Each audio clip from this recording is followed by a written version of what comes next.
Hello friends. आज हम बात करेंगे कि हम ब्रेस्ट मिल्क को कैसे स्टोर करें, किस पंप का यूज़ करें, हम ब्रेस्ट मिल्क को कितनी देर तक स्टोर कर सकते हैं और स्टोर करने के बाद हम उसे यूज़ किस तरीके से करें ताकि हमारे बेबी को कोई भी प्रॉब्लम ना हो और उसे सही टेम्परेचर मिल सके। आज का वीडियो इसी के बारे में है। अगर आप मेरे चैनल पर पहली बार आए हो तो मेरा नाम राजेश्वरी यादव है और मैं पेरेंटिंग और प्रेगनेंसी दोनों से रिलेटेड वीडियोज़ बनाती हूँ। तो चलिए आज हम बात करेंगे कि हम ब्रेस्ट मिल्क को स्टोर किस तरीके से करें।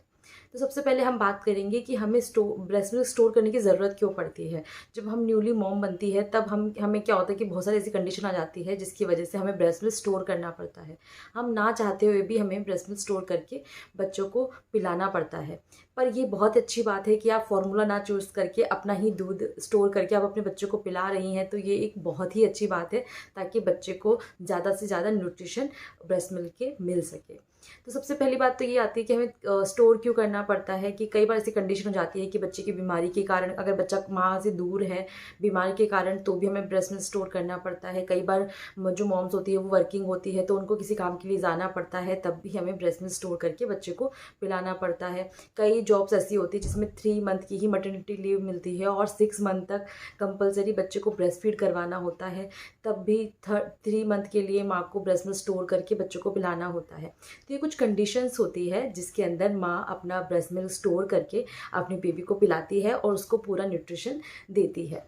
तो चलिए अब हम बात करते हैं कि अगर आपको ब्रेस्ट मिल्क स्टोर करना है तो आपके कौन से पंप का यूज़ करना चाहिए। तो सबसे पहले अगर आपको जो ब्रेस्ट मिल्क है वो दिन में सिर्फ 1 से 2 बार एक्सप्रेस करना है तो आप जो मैनुअल वाले जो ब्रेस्ट पंप होते हैं आप उनका यूज़ कीजिए। और अगर आपको जो ब्रेस्ट मिल्क है वो 2 से ज़्यादा बार निकालना है तो आप इलेक्ट्रिक का यूज़ कीजिए, क्योंकि मैनुअल में फिर आपके हाथ दर्द होने लग जाएंगे अगर आपको बार बार ब्रेस्ट मिल्क को स्टोर करना है तो। और अगर आपको बार बार करना है तो इलेक्ट्रिक आपके लिए सबसे अच्छे ऑप्शन रहेंगे।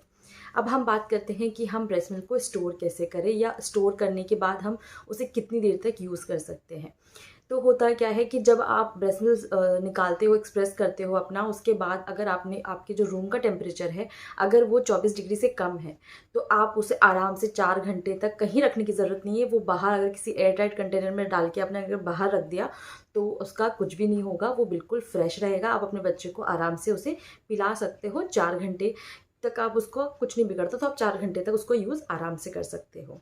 अगर आपको दूध थोड़े लंबे टाइम के लिए स्टोर करना है तो फिर आप फ्रिज में स्टोर कीजिए। फ्रिज में भी 2 हिस्से होते हैं, एक होता है फ्रीज़र, एक होता है फ्रिज। जो नीचे वाला फ्रिज होता है उसके अंदर अगर आप दूध को स्टोर करते हो तो आप उसको आराम से 2 दिन तक स्टोर करके अपने बच्चे को दे सकते हो।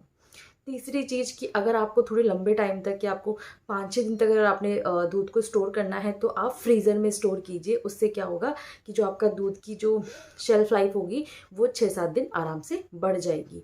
तो ये तीनों कंडीशन है कि अगर आप बाहर स्टोर करते हो रूम टेम्परेचर पे, जिसका टेम्परेचर 24 डिग्री से कम है, तो आप उसे आराम से बाहर रूम टेम्परेचर पे रख सकते हो, जिसे आपको 4 घंटे के अंदर यूज़ करना है। तो ये कुछ क्राइटेरिया है जिसके अंदर आप देख के बच्चे का दूध स्टोर कर सकते हो। अब हम ये बात करेंगे कि आपको दूध स्टोर करते टाइम किन किन बातों का ध्यान रखना है, क्योंकि दूध ब्रेस्ट मिल्क स्टोर करना कोई ऐसा नहीं है कि आपने एक ही बॉटल में डाल के स्टोर कर दिया या किसी भी बर्तन में डाल के ढक के रख दिया। ऐसा नहीं होता है, क्योंकि वो ब्रेस्ट मिल्क है वो एक नेचुरल तरीके से बना है और आप अगर ऐसे आप किसी और चीज़ से ढक के रख दोगे और उसमें कोई बैक्टीरिया चला गया तो आपके छोटे से बच्चे के जो शरीर है उसमें बहुत प्रॉब्लम हो जाएगी, वो बीमार पड़ने की बहुत ज़्यादा चांसेस हो जाएंगे। तो आपको कुछ बातों का ध्यान रखना है। सबसे पहली बात जिसका कि आपको ध्यान रखना है कि जिस भी कंटेनर में आप बच्चे का जो दूध है वो स्टोर करोगे और वो पक्का एयर टाइट होना चाहिए।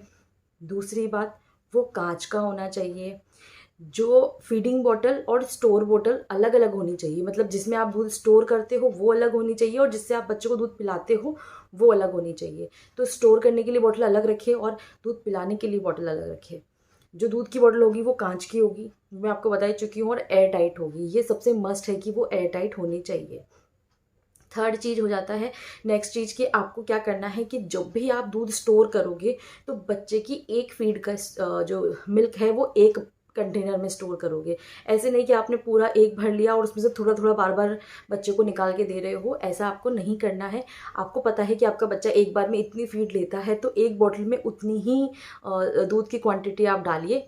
क्यों? क्योंकि मान लीजिए आपने फ्रिज में रखा है या फ्रीज़र में रखा है, जिससे आप उसे बाहर निकाल के नॉर्मल टेम्परेचर पे लाओगे, उसके बाद वो दूध ख़राब हो जाएगा। तो आपको क्या करना है, आपको उस कंटेनर में उतना ही दूध रखना है जितना बच्चे की जो एक बार की फीड होती है उसके लिए अगर सफिशेंट हो, उतना ही दूध आपको एक कंटेनर में भरना है। मान लीजिए कि आप कहीं जाने वाले हो और आपको पूरे दिन के लिए करने हैं, तो आपको बहुत छोटे छोटे कंटेनर लेने पड़ेंगे, जो कि आप जो जितनी बार बच्चा फीड लेता है उतने ही कंटेनर आपको छोटे छोटे अलग अलग स्टोर करने पड़ेंगे। तो इस बात का आप ज़रूर से ध्यान रखिए। नेक्स्ट चीज़ जिसका आपको ध्यान रखना है वो है कि जब भी आप फ्रिज में, जो नीचे फ्रिज होता है उसमें अगर आप स्टोर कर रहे हो, तो उसको बिल्कुल पीछे कोने में रख दें। क्योंकि अगर फ्रिज बार बार खुलता है तो उसका टेम्परेचर बहुत ज़्यादा फ्लक्चुएट होगा। अगर वो दरवाजे के ऊपर या आगे की साइड पड़ा रहेगा, तो जब अगर फ्रिज खुलेगा तो उसका टेम्परेचर बहुत ज़्यादा फ्लक्चुएट होगा। तो सबसे अच्छा है, और बार बार वो हिलेगा भी सही। तो ऐसा नहीं करना है, आपको हमेशा बिल्कुल पीछे की साइड रखना है, जहाँ ना तो वो हिले और ना उसकी टेम्परेचर पे ज़्यादा फ़र्क पड़े। तो आपको जो दूध का कंटेनर है उसे हमेशा पीछे की साइड ही स्टोर करना है फ्रिज के अंदर। नेक्स्ट चीज़ जिसका कि आपको ध्यान रखना है वो ये है कि उस कंटेनर को हमेशा थोड़ा सा खाली छोड़ना है। क्योंकि कई बार ऐसा होता है कि दूध जब ठंडा हो जाता है, थोड़ा जमने लग जाता है, तो उसकी क्वांटिटी थोड़ी सी बढ़ जाती है। तो आपको उसको थोड़ा सा हमेशा ऊपर से कंटेनर को खाली ज़रूर से रखना है। नेक्स्ट चीज़ जिसका कि आपको ध्यान रखना है कि जब आप ऊपर फ्रीज़र में रखो, तब भी आप इस चीज़ का ध्यान रखो कि वो कितने टेम्परेचर पे वो है। मतलब ऐसा नहीं होना चाहिए कि आपने फ्रिज से दूध निकाला और उसे वापस आप नहीं रख सकते। एक बार अगर दूध फ्रिज से निकल गया तो उसे आपको यूज़ करके जो बचा है उसको फेंकना ही है। मान लीजिए कि आपने एक बॉटल निकाली, उसमें से बच्चे ने आधा ही दूध पिया है या उसका मन नहीं किया है, बट आपने अगर वो बाहर निकाल ली है, तो आप उसे वापस स्टोर ना करें। क्योंकि फिर उसके अंदर बहुत जल्दी, क्योंकि उसका टेम्परेचर फ्लक्चुएट होता है और फिर वो किसी काम का नहीं रहता। तो इसीलिए आप कभी भी अपने बच्चे को जो दूध जो स्टोर करते हो, उसको बाहर निकालने के बाद एक बार फ्रिज से वापस अंदर नहीं रखना है।